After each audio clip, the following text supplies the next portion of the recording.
All right, let's dive right in. We're going to talk about something pretty profound today. This deep connection between your breath, your body, and your sense of safety. It's a story that actually started the moment you were born. But here's the amazing part. You can absolutely learn to rewrite it. First things first, I want you to actually do something with me. Go ahead and put your hand on your ribcage, not up on your chest, but kind of on the side, right where your arm meets your body. Okay, you got it. Now, just take one single breath. In through your nose, and really feel how those ribs expand out into your hand. And now breathe out.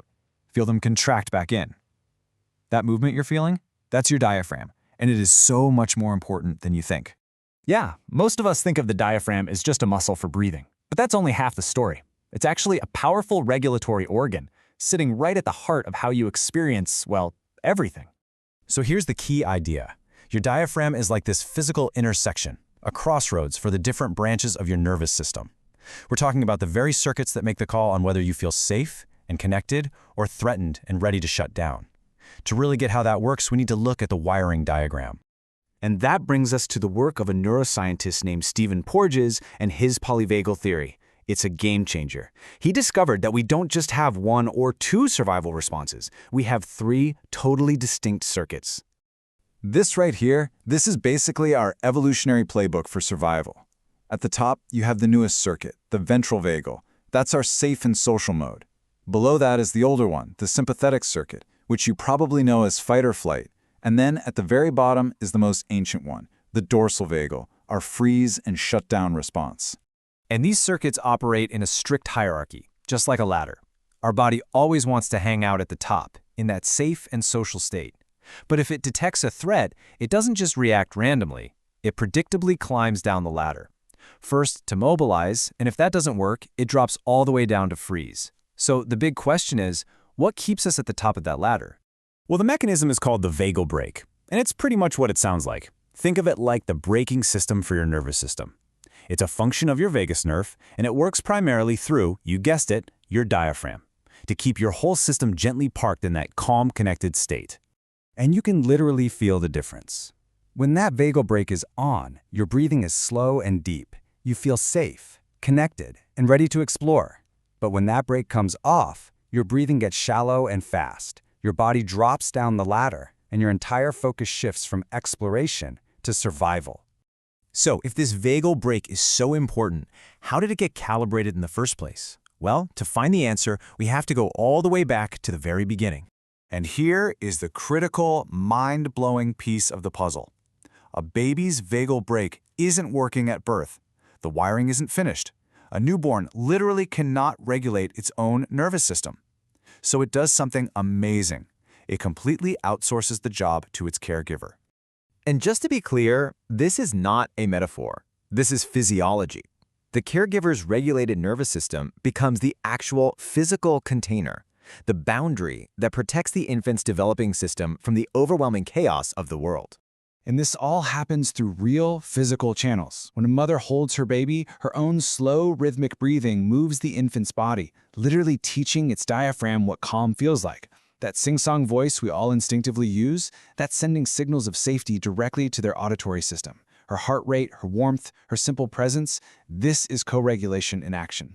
But here's the thing. This training didn't just stop when you were a baby.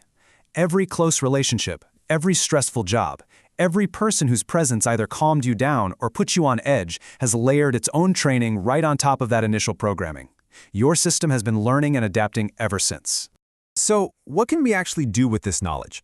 This is where it gets really powerful.